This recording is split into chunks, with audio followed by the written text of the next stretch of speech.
One thing Pfaff is known for is their decorative stitches. And on the Pfaff Quilt Ambition 2.0 sewing machine, you are noticing how cool they are once you start stitching them out, which is something we always recommend.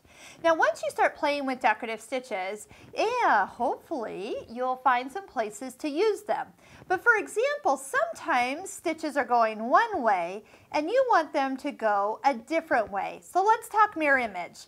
So the mirror image for your stitches is right here. Now, on most stitches, you will have the ability to flip them left and right, but some of them, like this one, has the ability to not go just left and right, but also to flip-flop it top to bottom. So if you watch where the little hearts are, or those leaves, when I touch the other one, they will change direction. So they're pointing a different place compared to where the original is. So you can actually have all four directions of a mirror image when you have a stitch that's not symmetrical. So how do I use mirror image? A lot of times if I'm sewing and I'm near the edge of my fabric, but I want the stitch to go the opposite direction, pretty much so I don't have to have all my fabric inside the machine, I'll flip the stitch around so it is actually going the direction I want with the bulk of my fabric to the left of the needle.